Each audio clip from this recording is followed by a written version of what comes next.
Yeah, okay. I got into animation really early. I found a Brownie wind-up movie camera in my parents' closet, and it took 8mm film.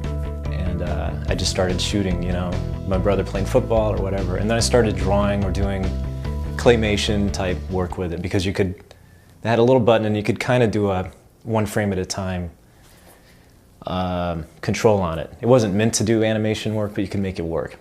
After I left CalArts, I did a half-year stint in London at Universal Studios on American Tail 2. And it was kind of fun just being out of the country, and we worked with, I think, animators and filmmakers from about 20 different countries. I remember the model sheets were written in all these different languages for the different crew. And that was a lot of fun. Then I came back, worked at Warner Brothers, classic animation, for 2 years. We were trying to get the old Bugs Bunny characters revitalized. We were going to make short films with them, put them back in the theaters in front of features, and it never really panned out. Then Pixar was kind of on my radar. Pete Docter was a classmate of mine, and he'd gone up there right out of school.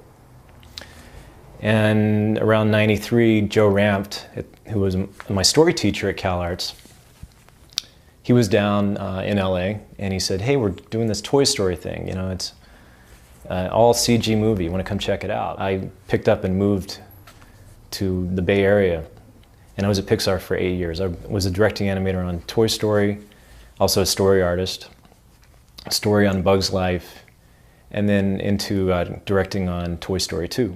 Timing was great though, because Sony Pictures Animation called up. They'd just gotten started, a brand new studio, and an amazing pool of talent under one roof. And they were doing a film called Surf's Up.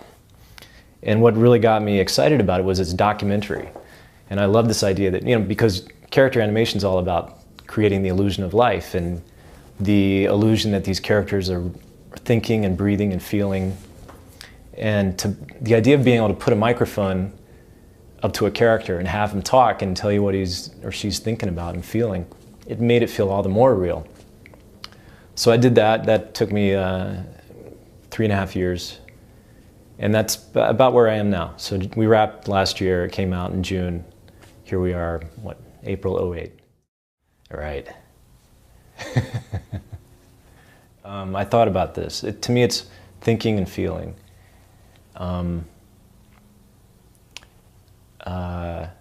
In fact, Ollie Johnston passed away recently, and I was thinking about the one thing I learned more than anything from his book, The Illusion of Life, was,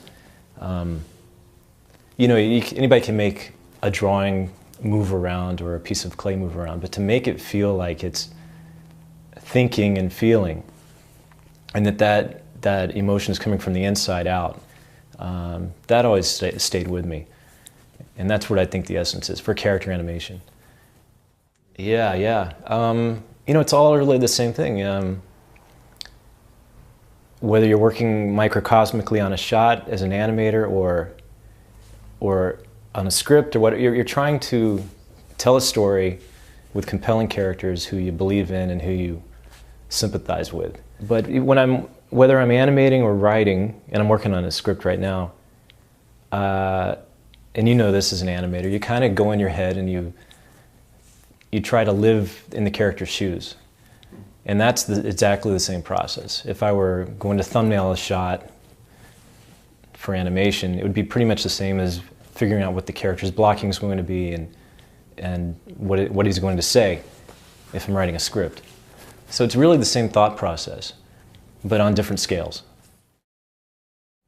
When we do, you know, shot briefings, I've changed my approach to it a lot in the last 10 years or so. It used to be much more mechanical. The shot briefing and also the feedback. I've taken some classes, acting classes, and it really changed my approach to animating and directing animators. And it can be a real mechanical process because animation is about moving pieces around and conveying the idea that this character's head is moving in a certain way, or his arm's moving in a certain way, or he's making this expression because it's, you know, something's driving him from the inside.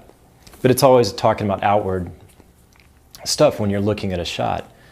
And I've tried to go more and more inward when it's launching a shot or critiquing it. Anyway, back to the briefing though. It really comes down to this: what does the character want, and what is the small change you're going to see in the course of the shot? It may be really subtle, but if the shot has been designed well, and it should be, you know, again from that macro perspective, the shot should be progressing the story forward. And so an actor and an animator need the same thing. You need to know what your character wants, so you can have him act or react.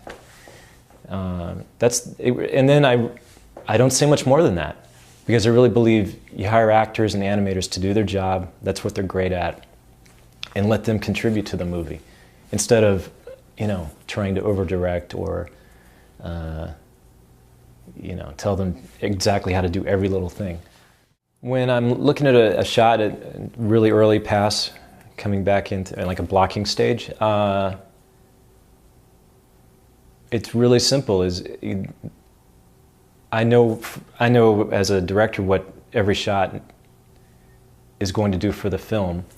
So I'm just looking at it and saying, is the character, do I believe the character is going after what he wants in the shot? Does he have the right emotion? I'm kind of looking at it, you know, in the terms of the bigger picture as well. But all it comes down to me is, like, is he going from A to B the way we launched the shot? And do I believe it? Is it sincere? The things I see over and over in animation are a tendency to reach into a bag of tricks, to kind of borrow from other scenes in animation people have seen, instead of really going to the root emotions of a character. And I think that's what an animator, if I'm going to say, the thing that animators could work on, students, whatever, really it's a lifelong pursuit, is to really understand human emotion and all its qualities, all its subtleties, and bring that into your work. And understand how a person's feeling really translate into how the body and the face respond or react or show those feelings. It's really easy to kind of get into, again, bags of tricks, like if you want a character at a loss for words, you kind of do the shoulder shrug, or if he's feeling awkward, you do this kind of thing where they rub the back of their neck, or that's the kind of things I see over and over. So it's fun when you see an animator do something original, and it's based on all the different ways we react and emote. I always choose authenticity over slickness, and I see a lot of slick demo reels, you know, where you've got, it seems like all the thought has been put into everything but the character animation, the soundtrack and the lighting and the color and crazy camera stuff. And I think the standouts for me when I'm looking at reels are the ones where you take all that extraneous stuff away and you're just looking at a character. It might be a lockdown camera and a character sitting at a table doing something. And if I'm touched by whatever the character's doing and believe it, and it's entertaining and fun to watch, you know, that stands out. It really does.